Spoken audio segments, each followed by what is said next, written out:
Yes, welcome back to the channel. Today I'm giving you the best Wyckoff setup to make money in the market. At the end of this video, you will know exactly what to look for to make money in this game.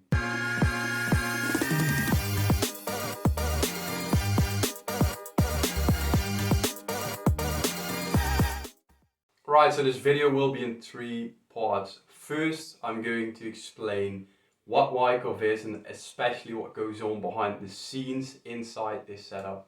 The second thing is I'm going to show you the exact setup that I use to make money in the market. And then the third part is giving you even more tips that you can use to become a better trader. So let's get started.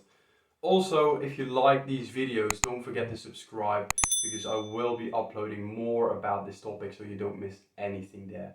Right, so the Wyckoff setups. I've been using Wyckoff for around 6 years right now, and it has been very successful for me. And what's inside the Wyckoff method? It's essentially a way to identify supply and demand, liquidity, and order flow. So if we're going to take a look at the screen right now, you can see we have a market, and it started with a downtrend.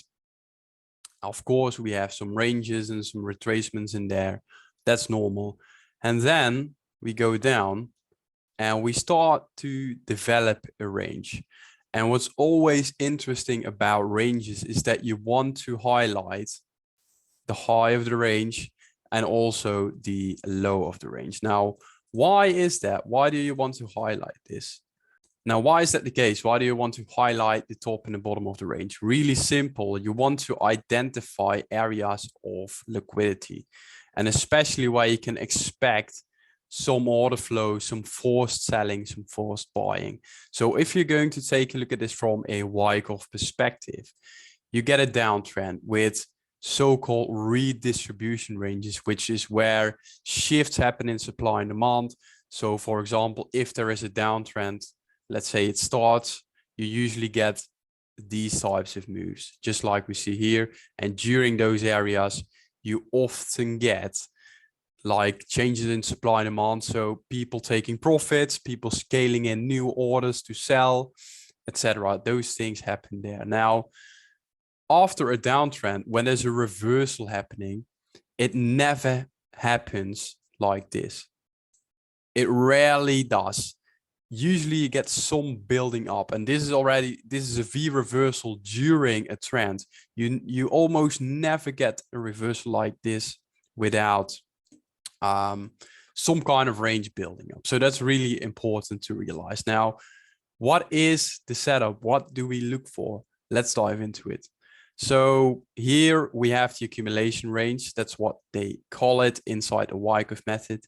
And what's interesting is that if people buy in this range, they will place a stop below. If people sell in this range, they will place a stop above. So on both sides of the range, you get resting orders. And what's really key is analyzing what happens to the resting orders. If someone buys here during this entire range, and yes, you can label this a selling climax and a phase B, etc. But the most important thing is seeing what happens once a boundary or the range breaks. In this case, we take out a triple bottom. Anyone that bought gets stopped out here. People will also be selling the breakout because you get a range and it's breaking down and they're like, oh, it's going down, let's sell. So you essentially get a lot of selling as soon as the low end of the range breaks. Then you want to see, can price continue down? We break the low of the range, and as soon as we break it, we stay there, we stabilize, and a few candles later, we shoot up back inside the range with fairly decent strength. That really tells you something. Lots of selling, but price is going up. Then we get a bit of a retracement and we shoot up to the other side of the range. Now, what's interesting here is that as soon as we break the high end of the range, look at this. We stay here, we retest, and again, we make a new high. Different stuff to what happened here. We stayed below there, and then we went back into the range. Now we're staying above here. This tells you a successful accumulation range. So during this range, you get bigger players scaling in orders, and you get bigger players absorbing liquidity. When there's a lot of selling, they can efficiently buy. So that's what they do. Now, how can you use this yourself? What to look out for? That's what I will be discussing next. So you now know what happens inside these ranges and what you need to mark out, but how do you trade this? The way I trade it is I enter here. I just want to hop on the momentum for the next leg up. That's what I do. There are different ways to trade this. You can enter on a retest. This high is key. Also the range high. These are two key levels. If we mark those out, so this high and this high, very often you get a retest and a bounce. So if we go to the right, look at that. We hit the area and we go up again. Why did I mark in the lower red line? Really simple. It's because that's the last bit of resistance before we break out of the range. And this is what you can call a demand zone. This is where price usually goes to retest. So that's the area that you want to be looking for. So if you don't hop on here, this is a key area to enter. Where should your stop go? In my opinion, this is your invalidation point. But sometimes you can get it tighter, such as here, because essentially, if it's going to retest, you don't want to see this happen. You don't want to see it break the level, retest, and then go down. That's what you don't want to see. So essentially, if you put your stop here, it gives you enough room. And if you don't get a retest and price goes up, you're out of the way, because often price goes down, takes out the spring and goes lower. So two ways to go about this, guys. Entering at the breakout or entering at a retest. Now, what can you do to improve your trading with this method? So you now know what the setup is, where you can enter, two different ways, but how can you implement this in your trading? What you want to do is really think about your trading strategy, your current one. Can you use this to your advantage? Because essentially you want to have a trading strategy that fits with you and that you understand.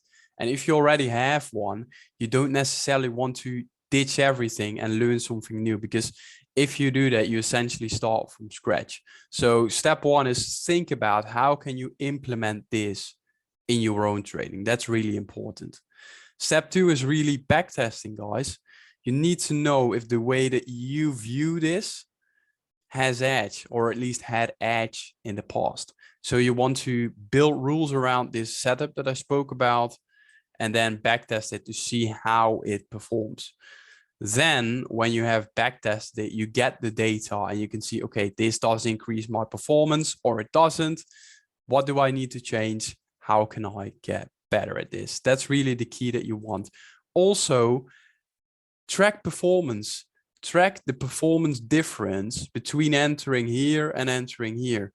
Does it make more money to enter here or here? That's something you want to figure out. You constantly want to be improving. So that's a tip right there. Test different entry methods.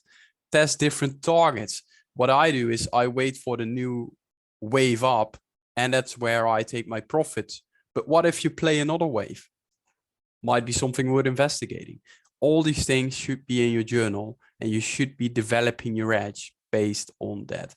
The Wyckoff method is powerful, guys. You can really use it to build a profitable trading strategy, but keep improving on it. That's the main thing right there. Now, if you want to improve with me, so if you really want to take stuff to the next level, you can click the link in the description, and there you can book a free call with me. There you can just ask anything you want, and we will make sure that you're on the right track, and I will give you the path to profitability. So if that's something for you, click the link down below, book a call, let's get started. It's completely free. This brings me to the end of this video, guys. So if you enjoyed this, subscribe, leave a comment. If you have questions, ask them. I'm here to answer them. And then I'll see you in the next video.